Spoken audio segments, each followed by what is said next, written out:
Привет, друзья! В этом видео я расскажу о результатах испытания вот этой вот первой небольшой партии опытной моего фонокорректора, которая была собрана полностью китайцами с фирмы GLC PCB. То есть не только изготовление печатной платы, а и полная сборка со всеми элементами.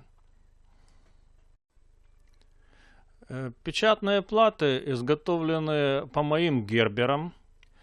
Все элементы отобраны по моему перечню элементов, или в английской транскрипции Bill of Materials, BOM файлом. А монтаж выполнен также по моему файлу, который называется Pick and Place. Pick and Place задает координаты размещения всех элементов схемы, а также их ориентацию. Во-первых, вы сами видите по вот этим фотографиям, что качество пайки безукоризненное. Во всяком случае, оно гораздо выше нашей ручной пайки. А во-вторых, оказалось, что все элементы настоящие. Ну, в частности, вот критические элементы моего фонокорректора — это входная пара полевиков, вот она, GFE 2140, техасовых инструментов, американская фирма. Эти полевики безукоризненны как раз для входных каскадов, потому что они, во-первых, сверхмалошумящие, 0,9 нановольт на корень с герц, а во-вторых, имеют просто умопомрачительную для полевиков согласованность двух транзисторов, которые вот в этом вот корпусе. Не более рассогласование, значит, напряжения отсечки не более 4 милливольт. Это отлично даже для биполяров, не говоря уже о полевиках. Я напомню, что для полевика такого популярного, как LSK389, рассогласование по даташиту 20 милливольт, а тут всего 4, в 5 раз лучше. Ну и шумы тоже минимальные. И второй критический элемент моей схемы — это вот это. Это операционник OPAS 192, тоже от техасовых инструментов.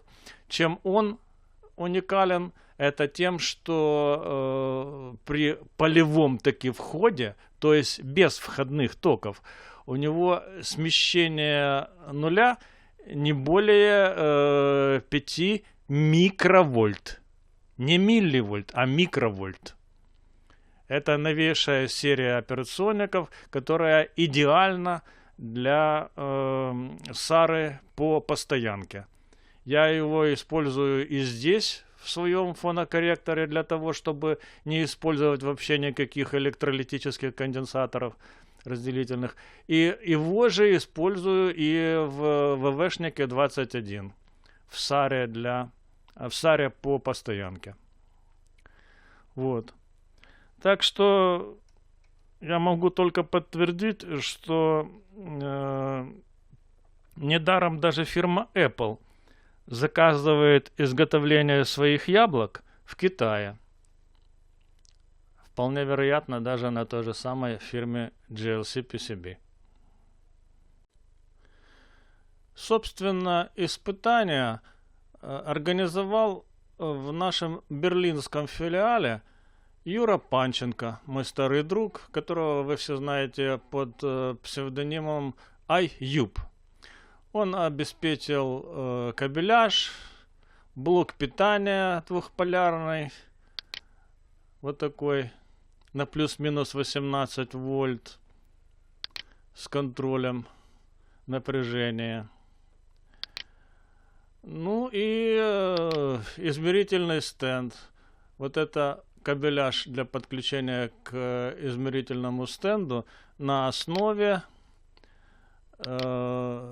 двух ноутбуков и внешние звуковухи Audient ID4. Первые измерения — это режимы по постоянке. В плюсе в шине плюс 18 потребление 25,3 мА, в шине минус 18 вольт потребление 25,8 мА. Тут же измерили и смещенку на выходе. Она оказалась 0,2 вольт. То есть меньше 10 милливольт. Меньше не измеряет вот эти цифровые мультиметры.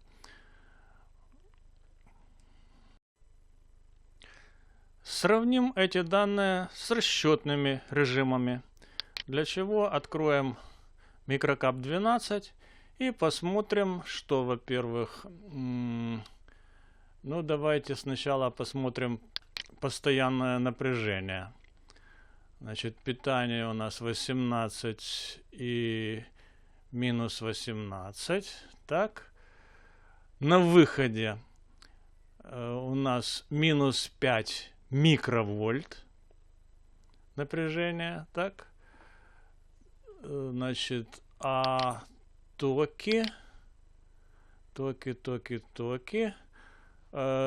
потребления 24,9 от плюсовой шины и 24 и тоже 9 от минусовой шины.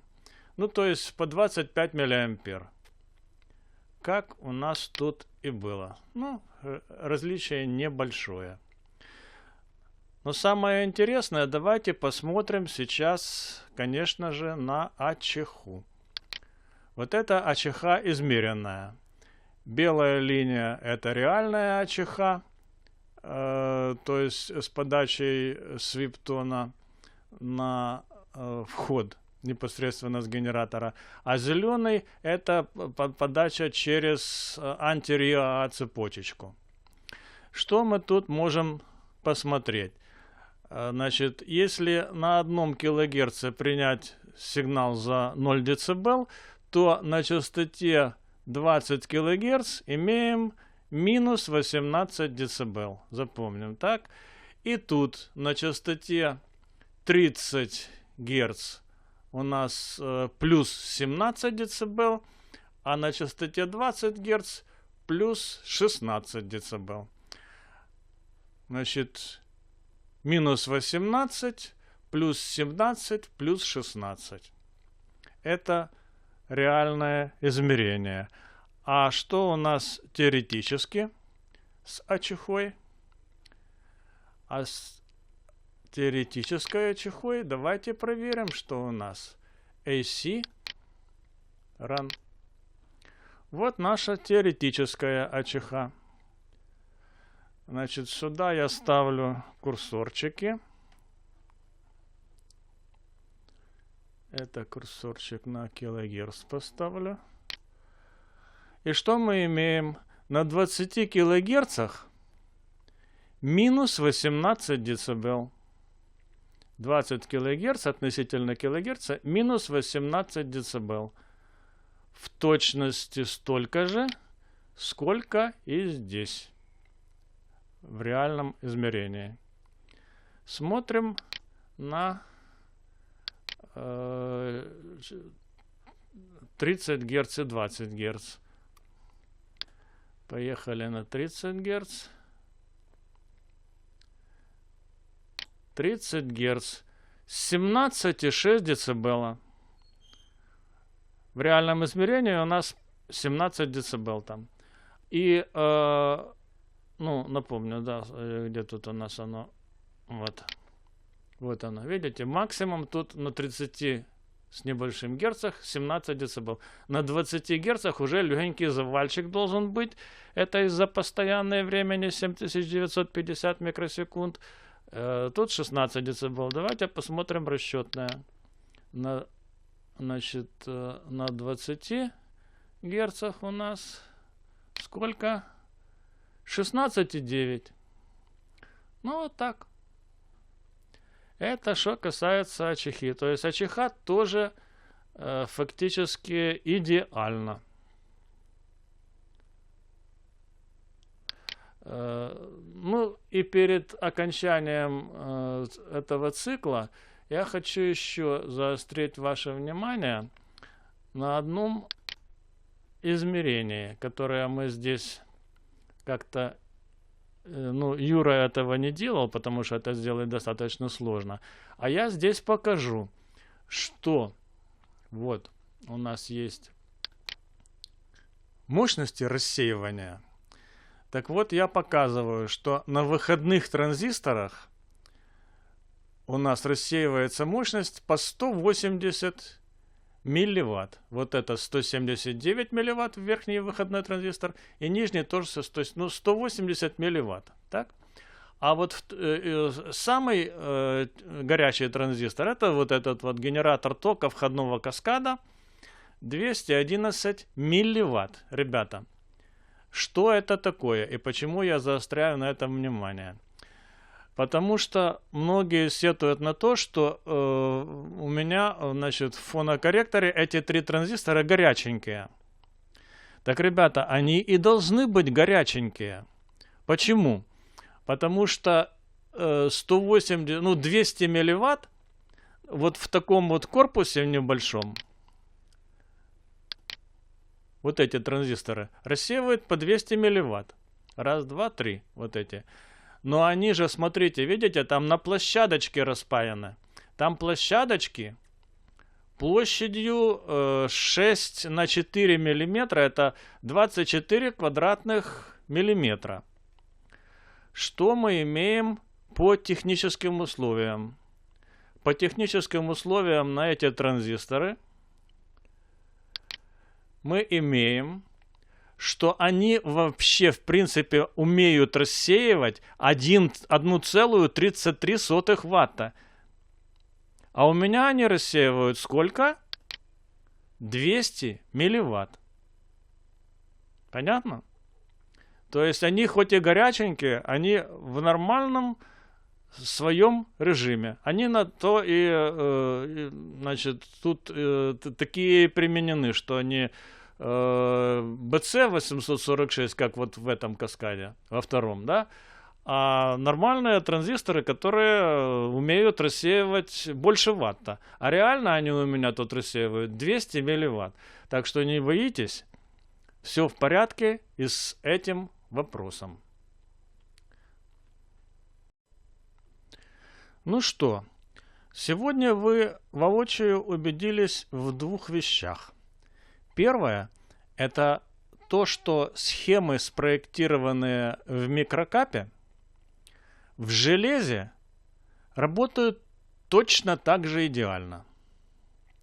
И второе – это то, что китайцам из GLC PCB можно заказывать не только печатные платы, а и целиком собранное устройство.